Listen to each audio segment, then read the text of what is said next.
I paid rent for my sister and her fiancé, but on Dad's birthday I found out that they were laughing at me behind my back, so I was cultured and stopped paying. A month later I was paying rent to my sister and her fiancé. Yes, you heard that right, rent. It's not like they gave me a place to live. It was the other way around. I was sending them $800 a month to help with their mortgage and bills. It all started about 3 years ago. At the time, Emma and Jared, her fiancé, were having a hard time financially. They were drowning in debt, and I could tell they were too proud to ask for help. At the time, I had just gotten a job teaching high school. The pay wasn't great, but I wasn't married, I didn't have any kids, and I figured I could afford it. I mean, what are siblings for, right? I told Emma I'd help them out for a while until they got back on their feet. They were grateful, or so I thought. But the temporary arrangement dragged on and on. 1 month turned into 6, 6 turned into a year, and suddenly it was 3 years of sending money every month without fail. I adjusted my entire lifestyle around it. No big purchases, no vacations, just living frugally to keep them afloat. Still, I didn't complain. I knew I was doing the right thing. Family first, always. Then the wedding announcement came.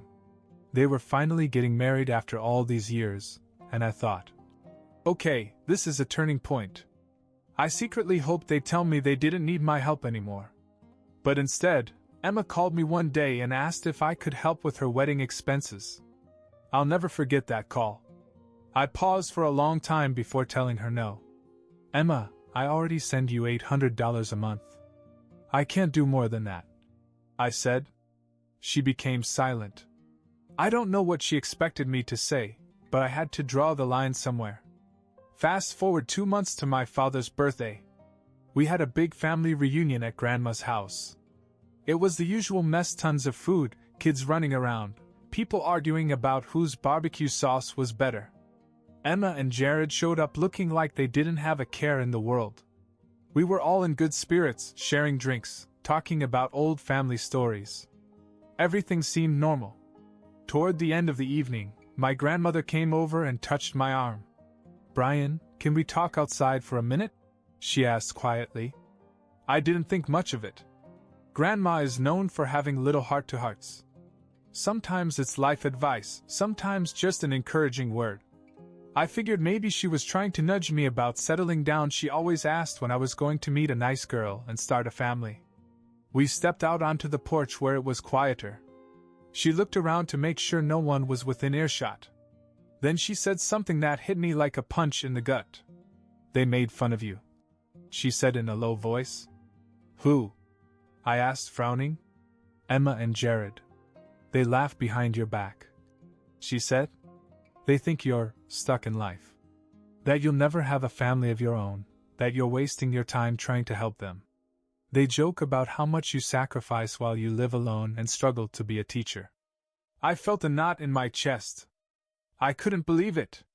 I had sacrificed so much for them, and this was how they saw me? Some kind of loser to be pitied and laughed at. I stood there in silence, absorbing her words. Grandma looked at me with sad, knowing eyes. "Brian, you're a good man," she said softly. "But you don't have to let them treat you like this. They're taking advantage of your goodness." I nodded, still stunned. What was I supposed to do with this information? Confront them in front of everyone?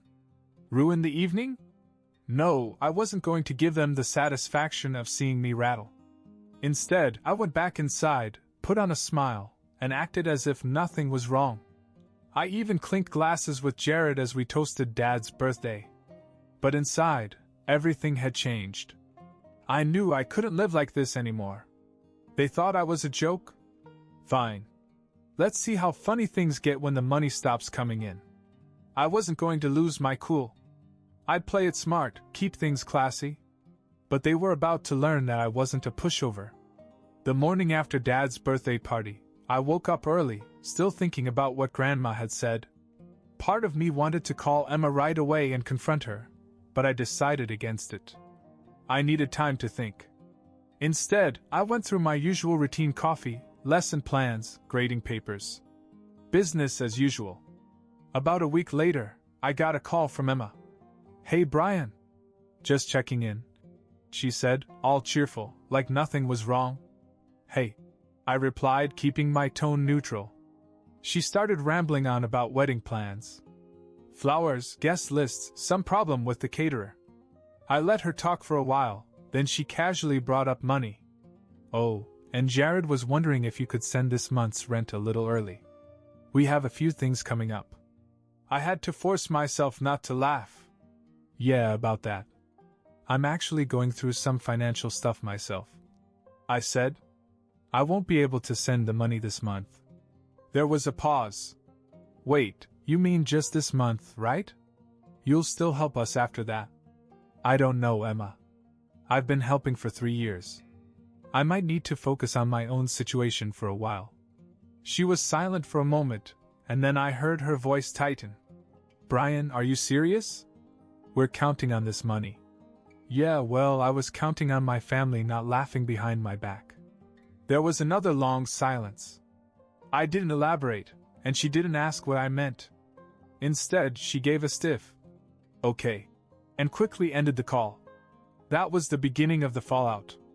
2 weeks passed. I didn't hear from Emma again, but I knew something was brewing. Then one night my mom called me out of the blue. "Brian, I just talked to Emma," she began, and I could tell she wasn't happy. "She says you stopped helping her with her bills? What's going on?" I sighed. "Mom, I've been sending them $800 a month for 3 years. It's not like I owe them anything. I have my own life to deal with." "Well, yeah, but they're family. And Emma said you've been acting distant. Did she also mention that they've been making fun of me behind my back?" I shot back. That shut her up for a second. "What are you talking about?" I told her what Grandma had said. For a moment there was nothing but stunned silence on the other end. Finally she spoke again, her voice softer. "Brian, I had no idea. I'm so sorry. You've done more for them than anyone could have expected. When they treat you like this, I understand why you're upset." It was a relief to hear her say that, but I knew things were about to get ugly. Sure enough, a few days later, Jared called me out of the blue. "Hey, Brian," he said, his tone forced and polite. "Emma's really upset. I think there's been some kind of misunderstanding. Is that right?" I said, keeping my cool. "Yeah, man. I don't know where you're getting these ideas, but we've never said anything bad about you. You've been great to us." "Oh, so Grandma just made that up?" I asked bluntly. Jared stammered for a second. Look, if she said something, it was probably twisted. You know how old people can exaggerate." I didn't buy it for a second. "You know what, Jared? Let's not pretend. I'm done with the money. You guys are on your own. I hope the wedding goes well." I hung up before he could argue. But the real kicker came a few days later when I got a call from Grandma herself. "Brian, honey, can you come over? I have something to show you," she said. Curious, I went over to her house. She led me into her study and handed me an old family photo album. "I was going through some things and found these," she said with a small smile. I flipped through the pages and stopped at a series of old photos of me, Emma, and Jared as kids. But then my eyes caught something unexpected. A letter tucked between the pages. It was dated over 20 years ago before I was even born. "Grandma, what is this?" I asked, pulling it out. "Read it," she said softly. The letter was from my late grandfather, and it mentioned a secret trust fund he'd set up for his grandchildren. "To be divided equally," it said, "unless one is found to be abusing the family bond. Emma and Jared don't know about this," Grandma said quietly. "But I think you should." I sat back, stunned. This wasn't just about money anymore. This was about setting boundaries, and maybe, just maybe, karma was about to catch up with them. After Grandma showed me the letter, I had a lot to think about. There was a trust fund that my late grandfather had set up for all of us, but she didn't go into detail about how much money was in it. She made it clear that no one else in the family knew, not Emma, not Jared, not even my parents. "Why are you telling me this now?" I asked her. Grandma gave me a knowing look.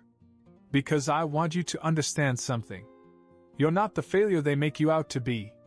You've worked hard, sacrificed for others, and shown more integrity than most people ever would. This fund, it was meant to reward people like you. I nodded slowly, taking in her words. I didn't want to rush into anything with this new information, but it felt good to know that I had some hidden leverage.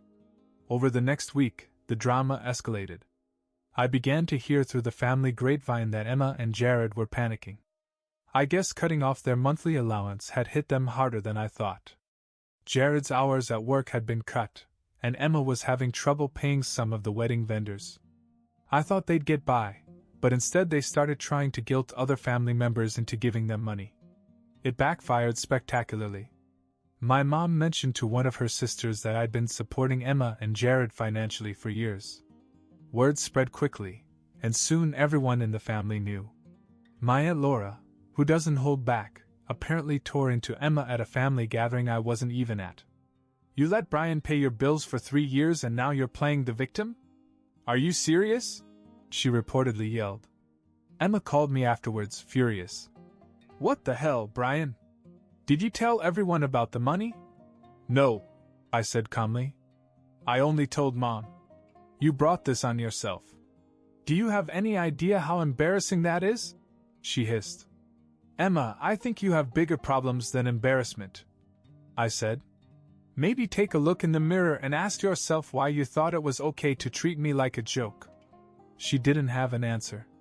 I thought that would be the end of it, but Jared decided to escalate things. He must have been desperate because he actually showed up unannounced at my school one afternoon. He waited for me in the parking lot. Brian, we need to talk, he said, trying to sound calm but clearly seething underneath. About what? I asked, crossing my arms. Look, man, Emma's been crying nonstop. People are turning against us. We just want to make things right, he said. Oh, you want to make things right now? After 3 years of taking my money and laughing behind my back? I shook my head. No thanks, Jared. I'm done being your safety net. His face flushed. You act like we wanted to hurt you. It wasn't like that, Dash. Then how was it, Jared? I interrupted. Explain to me how mocking someone who helped you isn't meant to hurt them.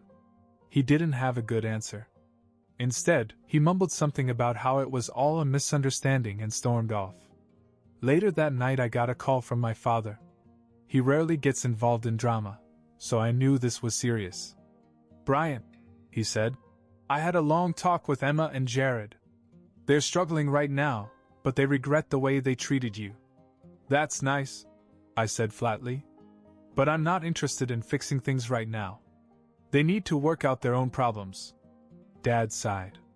Look, I'm not saying you're wrong. You've been more than generous. But maybe it's time to sit down and have a real talk with them. Clear the air. I thought for a moment. I'll think about it, I finally said. But deep down I wasn't in a forgiving mood. They had used me for years. They'd have to prove they deserved a second chance, and I wasn't going to make it easy for them. About a week after my dad's call, I got an invitation handwritten, which was weird. It was from Emma. She wanted me to meet her and Jared at a coffee shop near their house for what she called a family meeting. I debated whether to go, but curiosity got the better of me. I figured I'd hear them out, even though I wasn't expecting much. The cafe was almost empty when I arrived. Emma and Jared were already there, looking a little too rehearsed. Emma had that fake smile plastered on her face, and Jared was fidgeting with his phone. Hey, thanks for coming, Emma said as I sat down. Sure. What's this about? I asked, keeping it short. Emma took a deep breath. Look, we just want to apologize. We shouldn't have talked about you like that. It was wrong, and we're really sorry. Jared nodded and chimed in. We were stressed out and made some bad jokes. We didn't mean any of it. Seriously. I sat back and studied them. It all felt too smooth, too scripted. Okay, I said. But let me ask you something. If Grandma hadn't told me, would you have ever apologized? They froze for a second. Emma looked at Jared, who quickly spoke up. Of course we would have eventually. I chuckled. Right. Sure. They shifted uncomfortably, and that's when Emma dropped the real reason for the meeting. Brian, we need a favor, she said carefully. There it was. I almost laughed out loud. Let me guess. You need money? Not exactly, Emma said hesitantly. We need you to co-sign a loan for us. I stared at her as if she'd grown a second head. Are you serious? We've hit a rough patch. Jared jumped in. We just need some help refinancing the house. If you co-sign, we'll get a better rate, and we can do the rest. You wouldn't have to pay anything. I couldn't believe what I was hearing. You've got to be kidding me, I said. You think I'm going to put my name on a loan for you after everything that's happened? Are you even listening to yourselves right now? Emma's face flushed. We're not trying to take advantage of you. We're trying to make things right. I shook my head in disbelief. You don't fix things by asking for more handouts. You fix things by taking responsibility for your own lives. Jared slammed his hand down on the table. You're being unreasonable, Brian. We're family. I laughed bitterly. Exactly. And family doesn't treat each other like dirt. You're on your own. I got up, threw a few dollars on the table for my coffee, and walked out without another word. A few days later, the unexpected bombshell dropped. Grandma called me, sounding shaken. Brian, you need to come over right away. It's important, she said.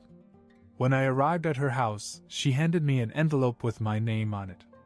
Inside was a letter from the bank about the trust fund. Apparently, Emma and Jared had somehow gotten wind of it and were trying to claim a larger share, arguing that I had withheld family assets. They went to a lawyer, Grandma said, her voice quivering with anger. They say you hid the trust fund from them, even though you didn't know about it until recently. I was stunned. You've got to be kidding me. They're desperate, Brian. You're grasping at straws, she said. But this is low, even for them. Then it hit me. They weren't just struggling, they were sinking, and now they were willing to throw me under the bus to save themselves. I'm not going to let them get away with this, I said firmly. They've crossed the line. Grandma smiled, a little sadly. Good. It's about time someone taught them a lesson. I wasn't done being blindsided, though. The next morning, I got a call from a lawyer representing Emma and Jared. I braced myself for a nasty fight, but the lawyer sounded surprisingly apologetic. Mr. Daniels, he said, I wanted to let you know that my clients have decided to withdraw their lawsuit. They'd like to settle the matter privately. Withdraw their claim? Why? There was an awkward pause. Let's just say, some new information has come to light regarding their financial situation. I think they realized they were in no position to pursue it legally. I couldn't help but wonder what had happened. Later that day, I heard from Aunt Laura. Apparently, Jared had been fired from his job after someone anonymously reported that he'd been embezzling small amounts of company money. To make matters worse, the bank had rejected their loan application outright, citing credit concerns. Karma had hit them hard, and I hadn't even lifted a finger. A few days after the fiasco with the trust claim, I was still processing everything when Emma texted me. We need to talk. Please. I ignored her. The next day, without warning, she showed up at my apartment. She was pacing outside my building when I got home from work. I sighed, but got out of the car. What do you want, Emma? I asked, already exhausted. She looked exasperated. Brian, I didn't know Jared was going to take it this far with the lawyer. I swear I didn't want it to happen. He panicked. Panicked? You were both perfectly fine trying to screw me over with that trust fund, I said. She looked down at her feet and didn't deny it. I'm sorry, okay? We've just been under so much pressure. The wedding costs, the house, everything is falling apart. You know whose fault that is, right? I shot back. Maybe you wouldn't be in this situation if you hadn't relied on me for so many years. She winced, but then surprisingly said, You're right. But I don't have anyone else to turn to. I stared at her in disbelief. You don't get it, do you? I'm done. I gave you years of my life, thousands of dollars, and all you did was laugh behind my back. Now you come here and expect me to save you again? Brian, you're my brother, she said quietly. We're supposed to look out for each other. Yeah? Where was that support when you and Jared made fun of me? When you tried to steal from me? She didn't have an answer. I shook my head. Emma, I'm done. This is the last conversation we're going to have about money or trust funds or anything else. I don't want anything more to do with you and Jared. Her eyes widened. You can't just cut me off like that. We're family. Watch me. With that, I walked in, leaving her standing there. It hurt more than I wanted to admit, but enough was enough. The next day, Grandma called me. She'd heard everything. In our family, nothing stays a secret for long. Brian, I want you to know something, she said. I've decided I'm not going to talk to Emma or Jared anymore, at least not for a long time. I was surprised.